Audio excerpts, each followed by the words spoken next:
نحمده ونصلي على رسوله الكريم أما بعد إن الحمد لله والصلاة والسلام على رسول الله اللهم صل على سيدنا مولانا محمد وعلى آل سيدنا مولانا محمد तेरे नस्ल पाक में है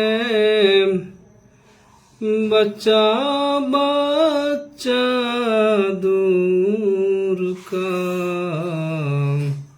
तू है आईने नूर तेरा सब घराना नूर का अल्लाहुम्मा सल्ली अला सय्यिदिना मौलाना मुहम्मद व अला आलि सय्यिदिना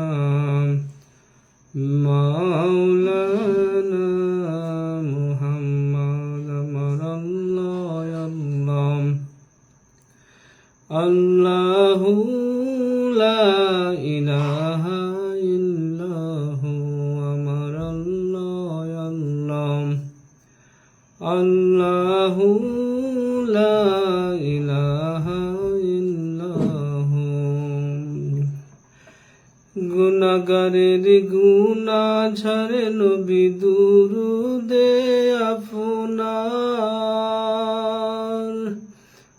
লাখ কোটি সালাম জানাই কদমে আপনার নবীজি আল্লাহ আল্লাহ আল্লাহু লা ইলাহা ইল্লাহু আমার আল্লাহ আল্লাহ আল্লাহু লা ইলাহা ইল্লাহু সাল্লাল্লাহু আলাইহি সাল্লাম। প্রিয় দিনী ভাই, আসসালামু আলাইকুম। আশা করছি আপনারা সবাই ভালো আছেন এবং সর্বপ্রথম শুকরিয়া আদায় করছি সেই মহান আল্লাহ তাআলার দরবারে, যিনি আমাদের এই পবিত্র মাসে সবাইকে সুস্থ ও সুন্দর রেখে পবিত্র রমজান মাসে রোজা আদায় করার তৌফিক দান করেছেন এবং সেই সাথে তারাবি সহ অন্যান্য নফল নামাজ বা নফল ইবাদত এবং মহান আল্লাহ তাআলাকে ডাকার সুযোগ করে দিয়েছেন। এই জন্য মহান আল্লাহ তাআলার দরবারে লক্ষ কোটি শুকরিয়া আদায় করছি। সবাই বলেন আমিন। তারপরে লক্ষ কোটি দুরূদ শরীফ ও সালাম বর্ষিত হোক মহান আল্লাহ তাআলার প্রিয় হাবিব, মহান আল্লাহ তাআলার বন্ধু, ইমামুল আম্বিয়া, আখিরি নবী, শেষ জামানার নবী আহমদ মুস্তফা মোহাম্মদ মুস্তফা হুজুর নূর সাল্লাল্লাহু আলাইহি ওয়াসাল্লামের রওজা মোবারক সোনার মদিনায় সকলে পড়ি সাল্লাল্লাহু আলাইহি ওয়াসাল্লাম। প্রিয় ভাইরাম, আপনারা জানেন রাসূলুল্লাহ সাল্লাল্লাহু আলাইহি সাল্লামের উপর যদি আপনি দরুদ ও সালাম পেশ করেন, এই আমলটি খুব দ্রুত আল্লাহ রাসূলের কাছে প্রেরণ করা হয় এবং যদি সচ্চা আশিকে রাসূল হতে পারেন, আপনার এই দরুদ ও সালাম আল্লাহ রাসূল স্বয়ং শুনে আপনাকে জবাব দিয়ে থাকে, অথবা ফেরেশতার মাধ্যমে যখন আল্লাহ রাসূলের দরবারে পেশ করা হয় তখন আল্লাহ রাসূল তা জবাব দিয়ে থাকেন। প্রিয় ভাইরাম, আপনারা জানেন রমজান মাস চলছে, যদিও রমজান মাসের বাইরে একটা হাদিস আপনাদের সাথে আলোচনা করার জন্য মনস্থির করেছি। যদি মহান আল্লাহ তাআলা তৌফিক দেন তাহলে আলোচনাটা শেষ করব।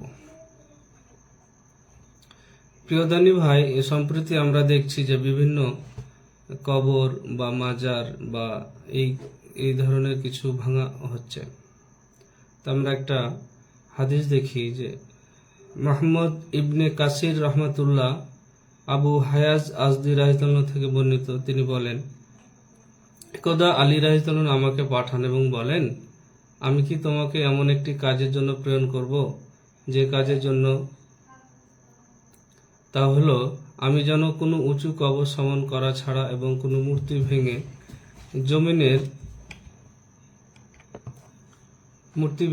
জমিনের সাথে মিশিয়ে দেওয়া ছাড়া নিবৃত্ত না হই। সুনানে আবু দাউদ, কিতাবুল জানাজা 21, হাদিস নম্বর 3218, সনদ সহি হাদিস।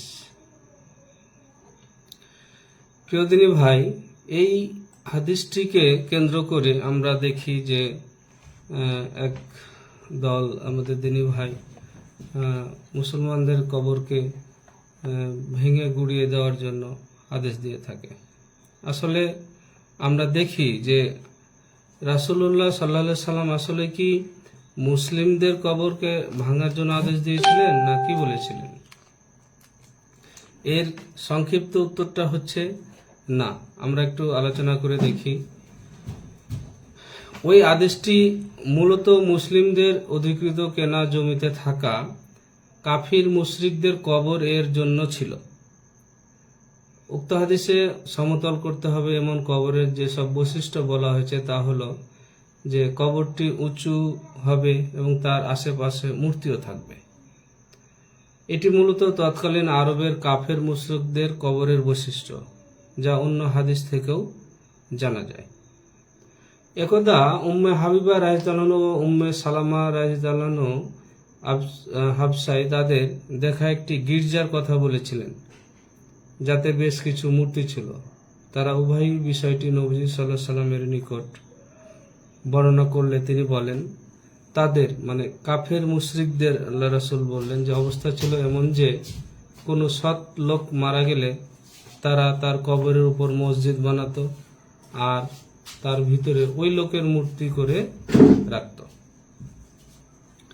তার মানে আপনি চিন্তা করেন যে এইখানে যে এটা সুনানে আবু দাউদ 3218 হাদিসের যে প্রেক্ষাপট বা কেন নাজিল হয়েছিল, এটা যদি আপনি জানেন তাহলে বুঝতে পারবেন।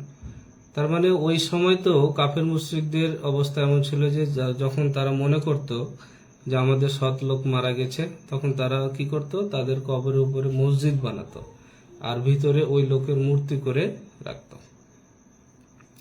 আল্লাহ রাসূল মূলত এই কবরগুলো ভাঙার কিন্তু আদেশ দিলেন।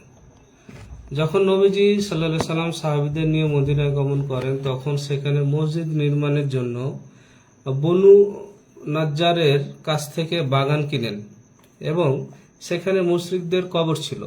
এই কবরগুলো নবীজির নির্দেশে সমতল করা হয়েছিল। এখন প্রশ্ন হতে এটা আপনার ইসলামিক ফাউন্ডেশনের সহিহ বুখারী 427 এবং 410 নম্বর হাদিস এই সংকলনটি পাবেন। অর্থাৎ তিনি মূলত মুসলিমদের অধিকৃত অঞ্চলের মুশরিকদের যে কবর ছিল সেই কবরগুলোকে সমতল করার নির্দেশনা দিয়েছিলেন। শাইখুল ইসলাম ইবনে হাজার আসকালানী রহমতুল্লাহ একটি হাদিসের ব্যাখ্যা করতে গিয়ে তিনি বলেন যে সুপ্রসিদ্ধ ফাতুহুল বারীতে লিখেছেন যে আম্বিয়ায়ে কেরাম ও তাদের অনুসারীদের কবর ব্যতীত। তার মানে এখানে কবর ভাঙা বলতে যে গণহারে সবর কবরকে ভেঙে দেওয়ার কথা বলেছেন আল্লাহ রাসূল, তা না। এখানে দেখলেন যে শাইখুল ইসলাম ইবনে হাজার আসকালানী রহমতুল্লাহ ব্যাখ্যা করতে এবং সুপ্রসিদ্ধ একটা কিতাব যে ফাতুহুল বারীতে তিনি লিখেছেন যে আম্বিয়ায়ে কেরাম ও তাদের অনুসারীদের কবর ব্যতীত, কারণ তাদের কবর ভাঙার ও খনন করার মধ্যে তাদের প্রতি অসম্মান হবে। তবে মুশরিকরা এর ব্যতিক্রম, কারণ তাদের জন্য পবিত্রতা নেই। তার মানে এখানে আম্বিয়া কেরাম ও তার অনুসারীদের কবর ব্যতীত এবং মুশরিকরা এর ব্যতিক্রম হবে, কারণ তারা মূলত এই পবিত্রতাই থাকে না। সহিহ বুখারী 3932 নম্বর হাদিস। এছাড়াও দেখবেন সবচেয়ে আরেকটি প্রমাণ হচ্ছে যে নবীজি করিম সাল্লাল্লাহু আলাইহি ওয়াসাল্লাম এর নিজের রওজা, কারণ তা উটের পিঠের মতো উঁচু ছিল এবং এর চারদিকে বেষ্টনীও ছিল।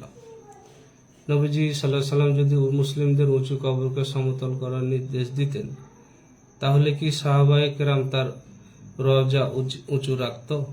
এটা কি মনে হয় আমাদের যে রাসূল সাল্লাল্লাহু আলাইহি ওয়াসাল্লাম অন্য মুসলিমদের কবরকে ভাঙতে বললেন আর রাসূল সাল্লাল্লাহু আলাইহি ওয়াসাল্লামের নিজের রওজাকেই উঁচু রাখতে হবে? এরকম কি মনে হতে পারে আপনাদের? আসলে এই হাদিসটি আমাদের অপব্যাখ্যা করে বোঝানো হয় যে আল্লাহ রাসূল সমস্ত মানুষের কবরকে বা এই কবরকে, উঁচু কবরকে ভেঙে দিতে বলেছে। ইমাম সাফি রহমতুল্লাহ একটি মত আছে যে উনি অবশ্যই উঁচু কবরকে ভাঙতে বলেছেন, কিন্তু কোনগুলো? যে কবর তো অবশ্যই উঁচু হবে, উঁচুগুলো ভেঙে দেবে যেগুলো কাফের মুশরিকদের বা যেখানে মূর্তি পূজা এই টাইপের কিছু থাকবে, কিন্তু কবর তো উঁচাও করতে হবে। নাহলে দেখবেন আমরা যে মাটি থেকে আমরা প্রায় মনে হয় 1 হাত বা 15 হাত এরকম একটু উঁচা করে থাকি, কারণ ওখানে তো বুঝতে হবে যে এটা একটা কবর, নাহলে তো মানুষজন সেই কবরের উপর দিয়ে হেঁটে চলে যাবে, তারপরে আপনার পশু পাখি অন্যান্য যে জীবজন্তু এর উপর দিয়ে চলে যাবে। এই জন্য ইমাম শাফি রহমতুল্লাহ কিন্তু বলেছেন যে না, কবর যেগুলো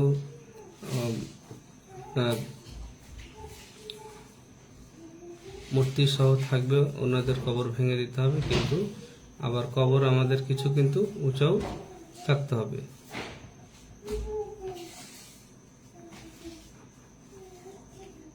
আমরা আরেকটা হাদিস জানি যে রাসূল সাল্লাল্লাহু আলাইহি ওয়াসাল্লাম, এটা বুখারী শরীফেই আছে, যে নবী করিম সাল্লাল্লাহু আলাইহি ওয়াসাল্লাম মুশরিকদের কবরের ব্যাপারে নির্দেশ দিয়েছেন, অতঃপর তা ভেঙে খনন করে ফেলা দেওয়া হয়েছে। বুখারী শরীফ 1ম খণ্ড 61 পৃষ্ঠায় আপনি এটা পাবেন। এখানে যে যদি আপনি মনে করেন দেখতে পারেন। তাই দিনী ভাই, আসুন আমরা যে নরমাল যে কবর, সবার কবরকে ভেঙার গণহারে যে কথা, এটা থেকে একটু সরে আসি, মহান আল্লাহ তাআলাকে ভয় করি। বুখারী শরীফের ওই হাদিসের একটু ব্যাখ্যায় দেখি যে হযরত আলী রাদিয়াল্লাহু কর্তৃক হাদিসে কাফির ও মুশরিকদের কবরকে মাটির সাথে সমান করে দেওয়ার কথা বলা হয়েছিল। দ্বিতীয়ত, অন্য হাদিসে রাসূল সাল্লাল্লাহু আলাইহি ওয়াসাল্লাম তখনকার কবরের সাথে ছবি আঁকার কথাও ইরশাদ করেছেন। অথচ এখন দেখেন যে মুসলমানদের কবরে কিন্তু কোনো ছবি থাকে না। সুতরাং এই দিক থেকেও প্রমাণিত হয় যে উল্লেখিত হাদিসে মুশরিকদের কবরের কথাই বলা হয়েছে, কারণ তাদের সম্মানিত পূর্বপুরুষদের কবরের ছবি তথা মূর্তি থাকতো এবং মুশরিকরা এগুলোকে পূজা করত। তাই রাসূল পাক সাল্লাল্লাহু আলাইহি সাল্লাম কবরকে ভেঙে সমান করে দেওয়ার নির্দেশ দিয়েছেন, যা পরে আলী রাদিয়াল্লাহু আনহু একই নির্দেশ দিয়েছিলেন। এই সমস্ত আলোচনার মাধ্যমে প্রিয় ভাই, আপনি অবশ্যই বুঝতে পারবেন যে আসলে সবার কবর ভেঙে দেওয়ার জন্য রাসূল সাল্লাল্লাহু আলাইহি ওয়াসাল্লাম আদেশ দেয়নি, অন্তত মুসলিমদের কবরকে ভেঙে যাওয়ার জন্য আদেশ দেননি। এটা ইহুদি, নাসারা, কাফির, মুশরিক যারা মরে যেত তাদের ওই ব্যক্তির ছবি বানিয়ে কবরে তারপরে পূজা করত, সেই রকম কবরকে ভেঙে ফেলতে বলেছেন। তাই আসুন আমরা মহান আল্লাহ তাআলাকে ভয় করি এবং এই সঠিক যে নির্দেশনা এটা মেনে আমরা চলি। মহান আল্লাহ তাআলাকে আমরা সবাই ভয় করি, কারণ আপনি একটা হাদিস শুনে যে আদেশ দিয়ে দিবেন, এটাতে কিন্তু আপনার জন্য বিপদ আছে। কারণ আপনি তো অনেকগুলো হাদিস জানেন না, আপনি একটা মাত্র হাদিস শুনে এটার ফয়সালা দিতে পারেন না, ফতোয়া দিতে পারেন না। যারা লক্ষ লক্ষ হাদিস জানতেন, মুহাদ্দিস ছিলেন, হাদিসের হুজ্জাত ছিলেন, ওনারা কিন্তু সকল হাদিস গবেষণা করে একটা সমাধান দিয়ে গেছেন। তাই আমরা সেই দিকে লক্ষ্য রেখে এই হাদিসের উপরে আমরা আমল করতে পারি। মহান আল্লাহ তাআলা আমাদের সবাইকে তৌফিক দান করুক। আল্লাহুম্মা সাল্লি আলা সাইয়্যিদিনা মাওলানা মুহাম্মদ ওয়া আলা আলি সাইয়্যিদিনা মাওলানা মুহাম্মদ। মনে বড় আশা গো মাওলা, যাব সোনার মদিনায়, তোমার হাবিবের কদমে রেখো ফিরায় না আর নিজ দেশাই। আল্লাহুম্মা সাল্লি আলা সাইয়্যিদিনা মাওলানা মুহাম্মদ ওয়া আলি সাইয়্যিদিনা মাওলানা মুহাম্মদ সাল্লাল্লাহু আলাইহি ওয়াসাল্লাম। প্রিয় ভাইরা, আসুন আমরা বর্তমানে যে রমজান মাস চলছে সম্পর্কিত কয়েকটি হাদিস জানি।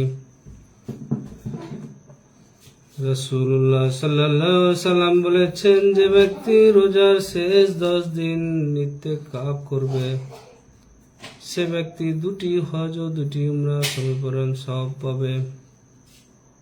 প্রিয় ভাইরা, রাসূল সাল্লাল্লাহু আলাইহি ওয়াসাল্লাম বলেছেন যে ব্যক্তি রোজার শেষ 10 দিন মানে যে ইতিকাফ করবে এবং সে ব্যক্তি 2টি হজ ও 2টি উমরার সমপরিমাণ সওয়াব পাবে।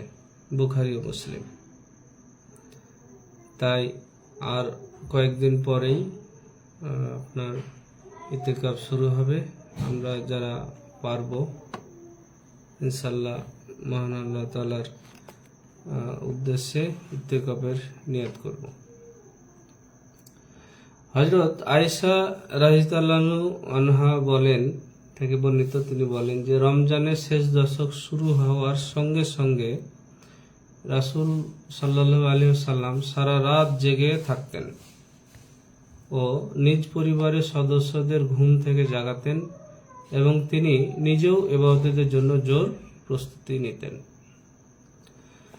মুসলিম শরীফ 2658 নম্বর হাদিস।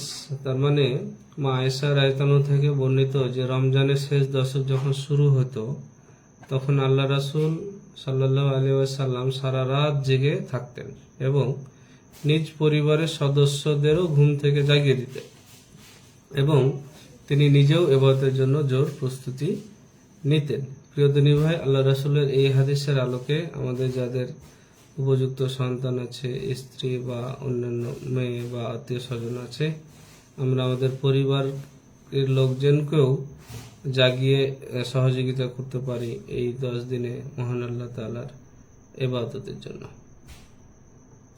যেটা আপনার মুসলিম শরীফ 2658 নম্বর হাদিসে আছে। প্রিয় ভাইরা, হযরত আব্দুল্লাহ ইবনে উমর রাদিয়াল্লাহু থেকে বর্ণিত, তিনি বলেন, প্রিয় নবী সাল্লাল্লাহু আলাইহি ওয়াসাল্লাম রমজান মাসের শেষ 10 দিন ইতিকাফ করতেন। এটা আপনার মুসলিম শরীফ 2651 নম্বর হাদিস। বিশিষ্ট সাহাবী হযরত আব্দুল্লাহ ইবনে উমর রাদিয়াল্লাহু থেকে বর্ণিত, তিনি বলেন যে প্রিয় নবী সাল্লাল্লাহু আলাইহি সাল্লাম রমজান মাসের শেষ 10 দিন ইতিকাফ করতেন। প্রিয় ভাইরা, নিশ্চয় আপনারা জানেন যে মহান আল্লাহ তাআলা এই ইতিকাফের ভিতরেই বা শেষ দশকের ভিতরে একটা বিশেষ রাত রেখেছেন, যেটা সূরাতুল কদর। যদি আপনারা সবাই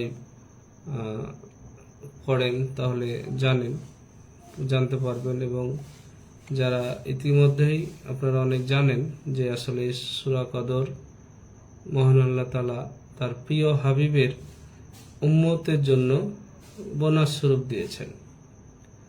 মহান আল্লাহ তাআলা বলছেন যে নিশ্চয় আমি সেটাকে কদর রাত্রিতে নাজিল করেছি। আপনি জেনেছেন কদর রাত্রি কি? কদর রাত্রি হচ্ছেন 1000 মাস অপেক্ষা উত্তম।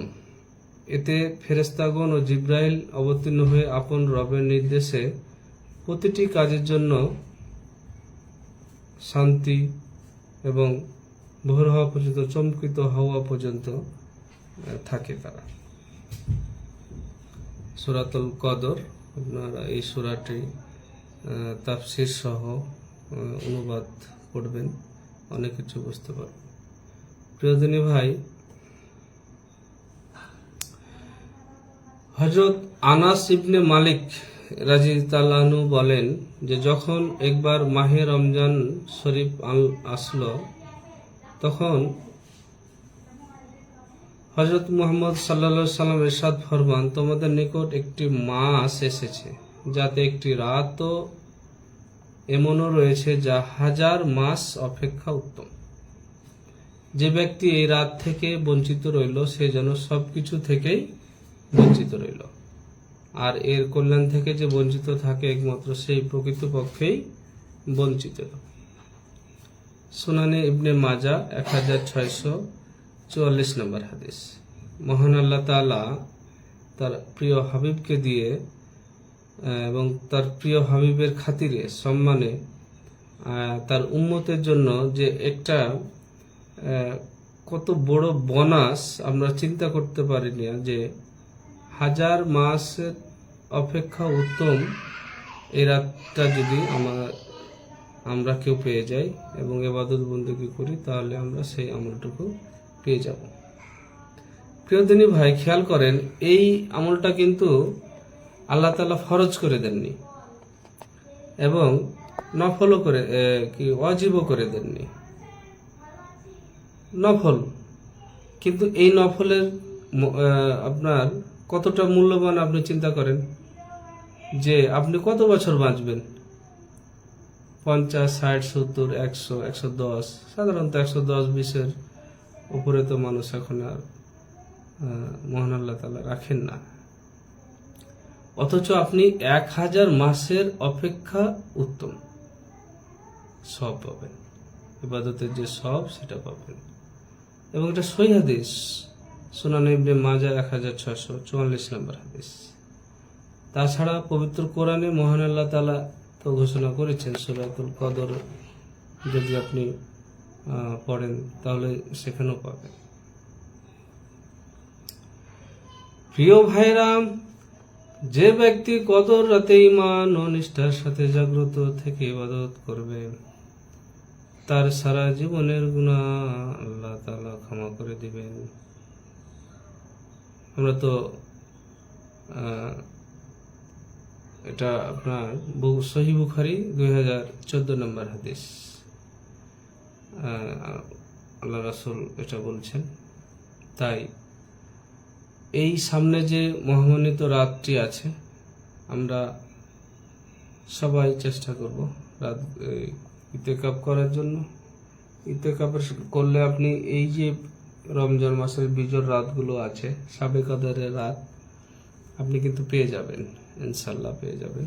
কারণ আপনি প্রতিটা রাত জাগ্রত থাকবেন, মহান আল্লাহ তাআলার ইবাদতে মগ্ন থাকবেন, আপনি তো পাওয়ার হকদার রাখেন।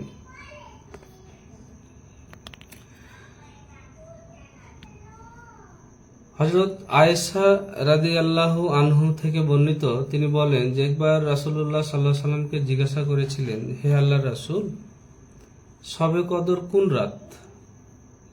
সেটা যদি আমি বুঝতে পারি তাহলে আমি তাতে কি দোয়া করব? তখন রাসূলুল্লাহ সাল্লাল্লাহু আলাইহি সাল্লাম বললেন, তুমি বলবে, আল্লাহুম্মা ইন্নাকা আফুউন তুহিব্বুল আফওয়া ফাফু আন্নি। এর বাংলা তর্জমাটা প্রিয় ভাই এরকম, হে আল্লাহ, তুমি ক্ষমাশীল, তুমি ক্ষমা করতে ভালোবাসো, অতএব তুমি আমাকে ক্ষমা করে দাও। জামে আত-তিরমিজি 3543 13 নম্বর হাদিস। এবং বর্ণনা করছেন মা আয়েশা রাদিয়াল্লাহু আনহু নিজেই, যে উনি আল্লাহ রাসূলকে জিজ্ঞাসা করেছিলেন যে আমরা যদি শবে কদর রাত পেয়ে যাই বা বুঝতে পারি, তাহলে মহান আল্লাহ তাআলার দরবারে আমরা কোন দোয়াটা করব। অনেকে আবার আমরা এখন দোয়াই করতে চাই না। যা কোনো একটা টপিক, ওটা আমরা পরে ইনশাল্লাহ আলোচনা করব।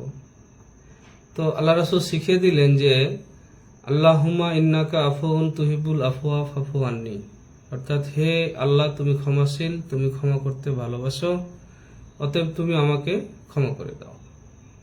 আল্লাহ রাসূল নিজে দোয়া শিখিয়ে গেলেন, যদি এই শবে কদরের রাত আপনি পেয়ে যান। কারণ এই শবে কদরের রাতও, প্রিয় দিনী ভাই, আমরা বুঝতে পারি শবে কদরের রাতের অনেকগুলো বৈশিষ্ট্য আছে। ওই বৈশিষ্ট্যের সাথে যদি মিলে যায়, তাহলে আমরা মোটামুটি নিশ্চিত হয়ে যায় যে মহান আল্লাহ তাআলা হয়তো আজকের এই রাতটাকে শবে কদরের রাতের মর্যাদা দিয়েছেন। রাসূলুল্লাহ সাল্লাল্লাহু আলাইহি সাল্লাম বলেছেন, তোমরা রমজান মাসের শেষ 10 দিনে লাইলাতুল কদর অনুসন্ধান করো। তাহলে এটা একটা হাদিস যে আল্লাহ রাসূল বললেন যে তোমরা রমজান মাসের শেষ 10 দিনে লাইলাতুল কদর অনুসন্ধান করো। সহিহ বুখারী 2017 এবং সহিহ মুসলিম শরীফে আছে 1167 নম্বর হাদিসে। প্রিয় ভাইরা, একটি কথা আগেও বলছিলাম আমি, যে এখানে খেয়াল করেন আপনারা যে শবে কদর সম্পর্কিত আল্লাহ রাসূলের একাধিক হাদিস কিন্তু আসছে। কোন হাদিসে, যেমন এই হাদিসে আল্লাহ রাসূল বললেন যে তোমরা রমজান মাসের শেষ 10 দিনে লাইলাতুল কদর অনুসন্ধান করো। এ সম্পর্কিত কিন্তু আরো হাদিস আছে। বিজয় রাত্রির কথা বলা হয়েছে, 27 রাত্রির কথা বলা হয়েছে। তার মানে আমরা একক কোনো হাদিসে একবারে অকট্টভাবে ধরে রাখলে আমাদের সমস্যা আছে। কারণ আপনি তখন অন্য রাসূলুল্লাহ সাল্লাল্লাহু আলাইহি ওয়াসাল্লামের অন্য যে হাদিসগুলো আছে, এগুলো থেকে অস্বীকার করার মতান্তর হয়ে যাবে। আপনি ওইগুলো মানতে চাইবেন না, কারণ অন্য হাদিসও তো আছে। কারণ যারা লক্ষ লক্ষ হাদিস মুখস্থ ছিলেন, যে মুহাদ্দিসগণের 3 লক্ষ, 6 লক্ষ, 4 লক্ষ, 2 লক্ষ, ইনারাকে আল্লাহ কি জ্ঞান দিয়েছিলেন চিন্তা করেন, যে আল্লাহ রাসূলের এতগুলো হাদিস ওনাদের সিনা মোবারকে বা মাথায় ওনারা মুখস্থ করে রয়েছেন। এটা মহান আল্লাহ তাআলার দয়া, মহান আল্লাহ তাআলার দেওয়া জ্ঞান যদি না হয়, তাহলে কি সম্ভব বলেন? সাল্লাল্লাহু আলা মুহাম্মাদ সাল্লাল্লাহু আলাইহি ওয়াসাল্লাম, সাল্লাল্লাহু আলা মুহাম্মাদ সাল্লাল্লাহু আলাইহি ওয়াসাল্লাম। প্রিয় ভাইরাম, রমজান মাস চলছে, আমরা সবাই সেহরি খেতে তো উঠেই। যদি আমরা 5টা বা 10টা মিনিট, 20টা মিনিট আগে উঠে আমরা একটা বড় নফল নামাজ আদায় করতে পারি, সেটা হলো তাহাজ্জুদের নামাজ। সেহরি খাওয়ার আপনি যদি 20 মিনিট বা 15 মিনিট আগেও উঠেন, মানে খাওয়ার আগে, খাওয়ার তো যেটা সময় লাগবে আপনাকে লাগবে, তাহলে আপনি তাহাজ্জুদের নামাজও কিন্তু 4 রাকাত হোক, 8 রাকাত হোক, আপনি কিন্তু আদায় করে নিতে পারবেন। এই রমজান মাসের এই সুযোগটাও আমরা যেন সবাই কাজে লাগাতে পারি। প্রিয়দিনী ভাই, ছোট্ট আলোচনায় গুরুত্বপূর্ণ 3টি বিষয় নিয়ে আমরা কথা বলেছি। এটা হলো রাসূল সাল্লাল্লাহু আলাইহি ওয়াসাল্লাম যে মাওলা আলীকে উঁচু কবর ভাঙার নির্দেশ দিয়েছিলেন, এই হাদিসের উপরে, এই হাদিসের প্রেক্ষাপটটা, এবং এই হাদিস আসলে কাদের, কোন কবরগুলোকে ভাঙতে বলেছিলেন সে সম্পর্কিত আমরা একটু আলোচনা করেছি। আমরা সামনে যে 10 দিন ইত্তেকাফের ব্যাপারে আলোচনা করেছি।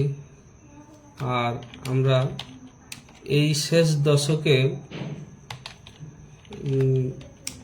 শবে কদর যে রাত শবে কদরের যে ইবাদত এই সম্পর্কে আলোচনা করেছি। মহান আল্লাহ তাআলার কাছে বিনীত ক্ষমা প্রার্থী, যদি আমার কোনো শব্দ চয়নে মহান আল্লাহ তাআলা এবং তার হাবিব সাল্লাল্লাহু আলাইহি সাল্লাম সহ সাহাবীগণের সম্মান মর্যাদায় ছোট হয় এমন কোনো শব্দ যদি আমি বলে থাকি, আমি এক্সপেন্স করছি এবং প্রত্যাহার করছি এবং সেই সাথে মহান আল্লাহ তাআলার কাছে ক্ষমা চাচ্ছি এবং প্রিয় দর্শক, প্রিয় দিনী ভাই, আপনাদের কাছেও ক্ষমা চাচ্ছি এবং দোয়াও চাচ্ছি পরবর্তীতে মহান আল্লাহ তাআলা যেন আমার জবান থেকে এমন কোনো শব্দ চয়ন বের করেন যেটা আল্লাহ রাসূলের সম্মান ও ইজ্জতের বাইরে হয় এবং কটু কথা হয়ে যায়। মহান আল্লাহ তাআলা যেন আমাকে সেই তৌফিকটা দান করেন। প্রিয় দিনী ভাই, রমজান মাসের আমরা অনেক নফল ইবাদত করতে পারি। আমরা মহান আল্লাহ তাআলার কাছে বিভিন্ন নফল ইবাদত করে আমরা যেন মহান আল্লাহ তাআলার নৈকট্য লাভ করতে পারি, সেই দোয়া আমরা সবাই সবার জন্য করি। এই রমজান মাসের আরেকটি বড়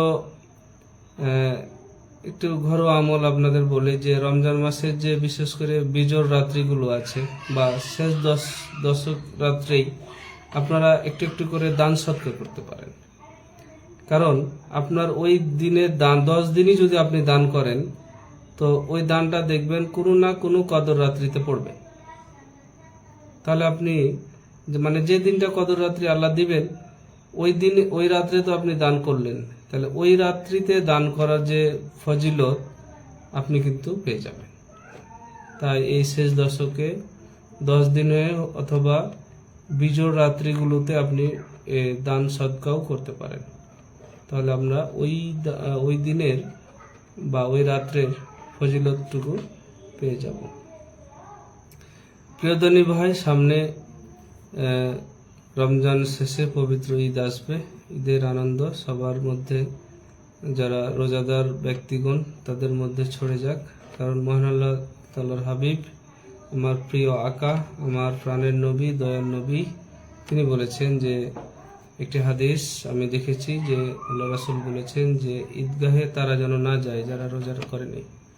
তার মানে ঈদটা আসলে তাদের জন্য নয়, ঈদটা অবশ্যই মহান আল্লাহ তাআলা রোজাদার ব্যক্তিদের জন্যই বলেছেন। যেহেতু আল্লাহ রাসূল বলেছেন, আল্লাহ রাসূল কখনোই আল্লাহর বাইরে কথা বলেননি, আমাদের বলেও যাননি। তাই এই ঈদের আনন্দটা প্রকৃত রোজাদারদের জন্য এবং প্রকৃত রোজাদারের আনন্দ করুক এটাই দোয়া করি। সর্বশেষ সবাই ভালো থাকেন, দোয়া রাখি আমরা সবাই সবার জন্য, মহান আল্লাহ তাআলা আমাদের জন্য সুস্থ রাখেন। এই বলে এবং আমি ক্ষমা প্রার্থী হয়ে আজকের লাইভ থেকে বিদায় নিচ্ছি। মহান আল্লাহ তাআলা আমাদের সবার উপর দয়া ও রহম বর্ষিত করুক। আমিন। সাল্লাল্লাহু আলাইহি ওয়াসাল্লাম।